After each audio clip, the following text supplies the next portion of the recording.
I'm 85 years old, and I'm finally saying something I spent most of my life hiding. I spent 60 years pretending I wasn't afraid, and it cost me almost everything that ever mattered to me. And I'm not proud of that sentence, I'm just done carrying it quietly. At this age, there's no pretending left. The days are shorter, not just because the sun sets earlier, but because my body decides when it's finished. I wake up slower, I sit longer, I forget small things and remember large ones with painful clarity. Fear doesn't feel dramatic when you're old, it feels obvious. You see it everywhere you avoided it before. I'm telling this now because there isn't much time left to tell it later. And because fear, when it's hidden long enough, starts to look like personality. People think that's just who you are. It wasn't who I was.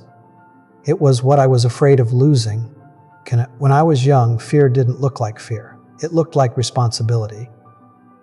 Caution, being sensible. I told myself I wasn't scared. I was careful. I grew up in a house where mistakes weren't forgiven easily. You learned quickly that doing nothing was safer than doing the wrong thing. Right. I watched my father work the same job for 40 years, never complain, never ask for more. I thought that was strength. What it really was, I see now, was endurance. In my 20s, I had dreams I never said out loud. Nothing wild, just ideas about different work, different places, different versions of myself. I kept them to myself because once you say something, it becomes real enough to fail. I married young.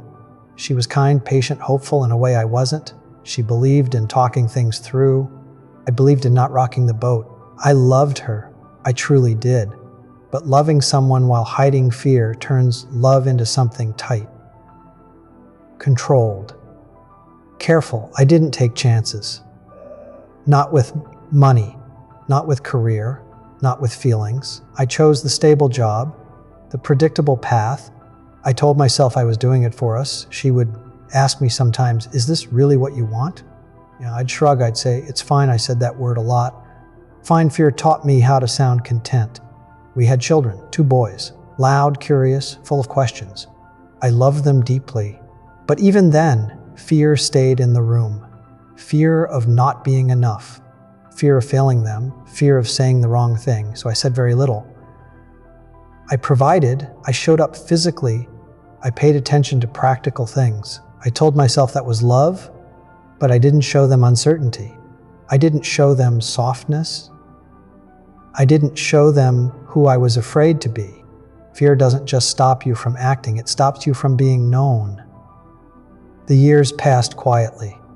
Promotions I didn't ask for, moves I didn't question, invitations I declined because they felt uncomfortable, conversations I delayed because they might turn emotional. I told myself I was steady, dependable, reliable. What I really was absent in small ways that added up.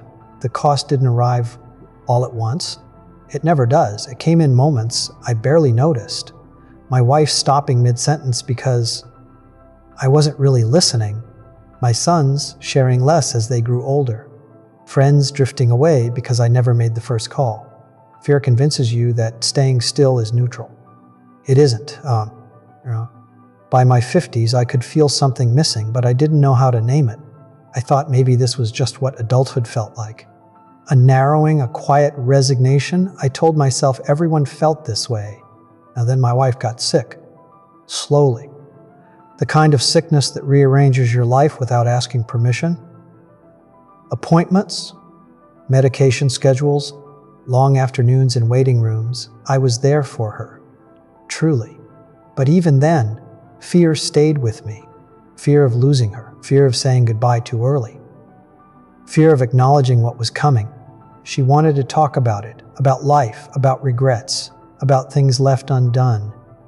I avoided those conversations. I said, let's not think about that now. I said, we'll deal with it when we have to. She looked at me once, near the end, and said, you've always been so afraid of pain that you missed a lot of living. Now, she didn't say it angrily. She said it sadly. She died holding my hand, and I realized then that fear doesn't protect you from pain. It only delays it. After she was gone, the house felt too big, not empty, exposed. There was nothing left to distract me from myself. My sons visited, but there was distance, polite distance. They loved me, I know that, but they didn't really know me, and I didn't know how to bridge that gap. Fear had trained me too well.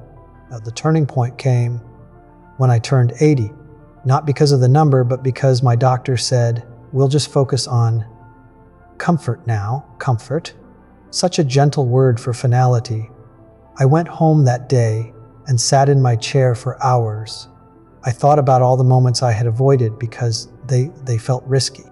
All the truths I had swallowed because they might upset someone. All the versions of myself I never allowed to exist. I understood then that fear had been the loudest voice in my life, even though I never heard it as fear.